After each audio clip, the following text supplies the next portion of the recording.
Dragon కన్ను పడిందంటే ఏ దేశమైనా ఢమాల్ అనాల్సిందే. ఈ విషయం శ్రీలంకతో మొదలైంది. చైనా రుణాలతో 2022లో లంక పూర్తిగా దివాలా తీసింది. దిగుమతులకు చేతిలో చిల్లి గవ్వలేక లంక ప్రజలు విలవిల్లాడారు. పెట్రోల్ కోసం రోజుల తరబడి క్యూలో నిలబడ్డారు. చేతిలో డబ్బు ఉన్నా తిండి దొరక్క కడుపు మార్చుకున్నారు. లంక తర్వాత పాకిస్తాన్, ఇటీవల కెన్యా దేశాలు డ్రాగన్ రుణ ఉచ్చులో చిక్కుకుని తల్లడిల్లుతున్నాయి. ఇప్పుడు ఈ ట్రాప్లోకి తాజాగా ఓ ఆగ్నేయాసియా దేశం చేరింది. ఆ దేశం మొత్తం రుణాల్లో చైనా నుంచి తీసుకున్నవే 75% ఉన్నాయి. 45% చైనా రుణాలతోనే డ్రాగన్కు పలు ఆస్తులను లంక తాకట్టు పెట్టింది. అలాంటిది 75% చైనా రుణాలే ఉంటే ఆ దేశం ఎన్ని ఆస్తులను తాకట్టు పెట్టాల్సి వస్తోందో. ఇంతకీ చైనా రుణాల వలలో చిక్కుకున్న ఆగ్నేయాసియా దేశమేంటి? ఆ దేశం ఆర్థిక సంక్షోభానికి కారణమేంటి? What the story? చైనా రుణ ఉచ్చులో మరో దేశం చిక్కిందా? చైనా నుంచి లావోస్ ఎంత రుణం తీసుకుంది? లంకలాగే లావోస్ ఆస్తులు చైనాకు అమ్మేయాల్సిందేనా? లావోస్ ఈ పేరు చాలామంది విని ఉండరు. లావోస్ కాకుండా చాలా వరకు దావోస్ పేరు వినే ఉంటారు. స్విట్జర్లాండ్కు చెందిన దావోస్ నగరంలో జనవరి చివరిలో ఏటా వరల్డ్ ఎకానమీ ఫోరం ఇక్కడ సమావేశాలు నిర్వహిస్తుంది. దీనికి ప్రపంచ దేశాల నేతలు హాజరవుతారు. అందుకే దావోస్ ఫేమస్ అయింది. లావోస్ మాత్రం అంత పెద్దగా ప్రచారానికి నోచుకోలేదు. అసలు లావోస్ అంటే ఏంటి? అంటే లావోస్ అనేది ఓ దేశం. ఇది ఆగ్నేయాసియాలో ఉంటుంది. ఈ దేశం భూ పరివేష్టిత ప్రాంతం. అంటే సరిహద్దుల్లో సముద్రాలు లేని దేశాన్ని భూ పరివేష్టిత దేశం అంటారు. ఆగ్నేయాసియాలోని ఏకైక ల్యాండ్ లాక్డ్ కంట్రీ ఇదే. లావోస్లో 80 లక్షల మంది ప్రజలు నివసిస్తున్నారు. ప్రస్తుతం లావోస్ తీవ్రమైన కష్టాలను ఎదుర్కొంటోంది. అందుకు కారణం రుణాలే. ఆ రుణాలకు కారణం ఎవరో తెలుసా? Dragon country. చైనా రుణాల ఉచ్చులో మరో దేశం చిక్కుకుంది. China, Myanmar, Thailand, Vietnam, Cambodia దేశాలతో సరిహద్దును పంచుకుంటున్న అతి చిన్న దేశం లావోస్. ఈ దేశానికి అత్యంత సన్నిహిత దేశం డ్రాగన్ కంట్రీని. ఆ దేశమే లావోస్కు అతిపెద్ద సమస్యగా మారింది. లావోస్కు డ్రాగన్ కంట్రీ పెద్ద ఎత్తున రుణాలను ఇచ్చింది. చైనా నుంచి లావోస్ తీసుకున్న రుణాల మొత్తం ఎంత అంటే $1,005 కోట్ల. అంటే ఈ దేశం మొత్తం రుణాల్లో చైనా నుంచి తీసుకున్నవే 75% ఉన్నాయి. అంటే లావోస్ మొత్తం విదేశీ రుణాలు $1,308 కోట్ల. లావోస్ మొత్తం రుణాలు $1,300 కోట్ల కదా అని తక్కువగా అనిపించవచ్చు. కానీ ఈ దేశం గురించి కూడా ఆలోచించాలి. లావోస్ చాలా చిన్న దేశం. ఆ దేశ జీడీపీతో పోలిస్తే తీసుకున్న రుణాలు 108% ఉన్నాయి. అంటే లావోస్కు వచ్చే ఆదాయం కంటే ఖర్చులే ఎక్కువ ఉన్నాయన్నమాట. ఇదే ఆ దేశాన్ని ఆందోళనకు గురిచేస్తోంది. ఇప్పుడు ఆ దేశం ఆర్థిక సంక్షోభంలో చిక్కుకుంది. గతేడాది లావోస్ విదేశీ రుణాల చెల్లింపుల మొత్తం 100 కోట్లకు చేరుకుంది. 2022తో పోలిస్తే సగానికి పైగా పెరిగింది.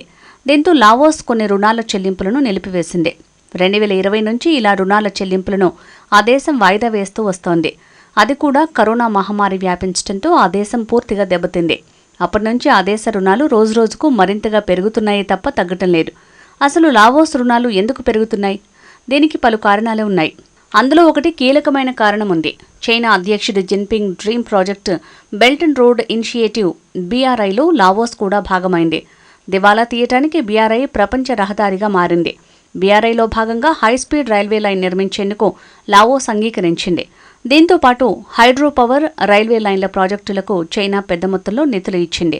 కేవలం చైనా లావోస్ రైల్వే లైన్కి $600 కోట్ల వెచ్చించింది. ఇదే లావోస్ కొంపముంచింది.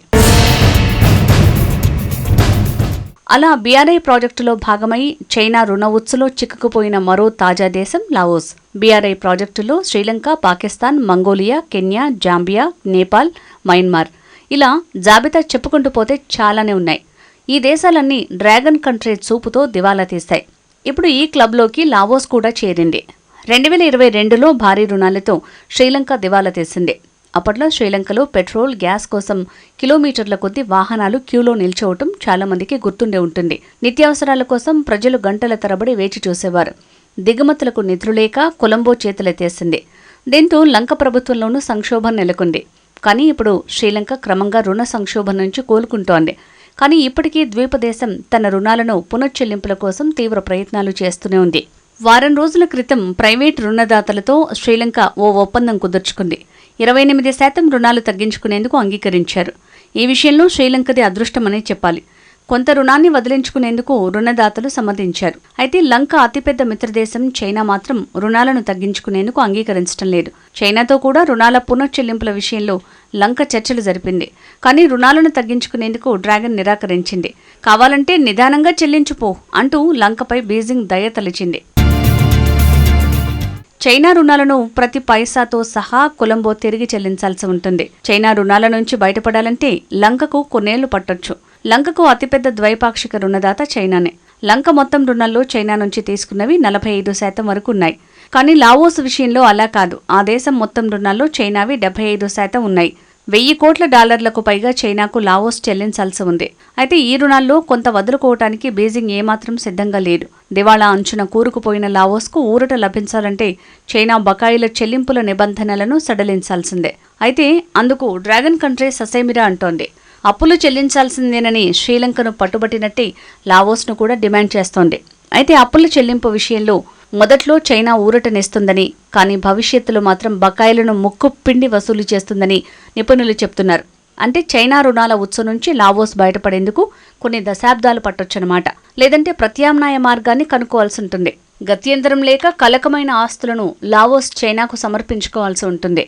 శ్రీలంక కూడా అలాగే చేసింది. లంకలో చైనా నిర్మించిన హంబంతోట పోర్టును కొలంబో వదులుకోవాల్సి వచ్చింది. ఈ పోర్టును 99 ఏళ్లకు లంక గత్యంతరం లేక లీజుకిచ్చింది. ఇక ఈ లీజును 198 ఏళ్లకు పొడిగించే అవకాశం ఉంది. సింపుల్గా చెప్పాలంటే ఇప్పుడున్న ఏ ఒక్కరూ అప్పటికి జీవించి ఉండే అవకాశాలు లేవు. దాదాపు 5-6 తరాలు మారే అవకాశం ఉంది. లావోస్ కూడా ఇప్పుడు లంక మార్గంలోనే నడుస్తోంది. చైనాకు తమ ఆస్తులను ధారాదత్తం చేసేందుకు లావోస్ సిద్ధమైంది. ఇప్పటికీ లావోస్లోని విద్యుత్ మౌలిక సదుపాయాలను మొత్తం చైనాకు అప్పగించింది. బహుశా మరిన్ని లావోస్ ఆస్తులను డ్రాగన్కు అప్పగించే అవకాశం ఉంది. చైనా రుణాల విముక్తికి లావోస్ తన ఆస్తులను మరిన్ని అమ్ముకోవచ్చు, లేదంటే లీజుకు ఇవ్వచ్చు. బహుశా రైల్వే లైన్ని కూడా చైనాకు అప్పగించే అవకాశాలున్నాయని నివేదికలు చెప్తున్నాయి. చైనా డెడ్ ట్రాప్ కి పర్ఫెక్ట్ ఎగ్జాంపుల్ లావోస్ అనటంలో ఎలాంటి సందేహం లేదు. ఉక్రెయిన్ రష్యా యుద్ధంతో అభివృద్ధి చెందుతున్న దేశాల్లో పూర్తిగా ఆర్థిక, ఆహార, చమురు సంక్షోభం నెలకొంది. అలాంటి దేశాల జాబితాలో ఇప్పుడు లావోస్ కూడా చేరింది.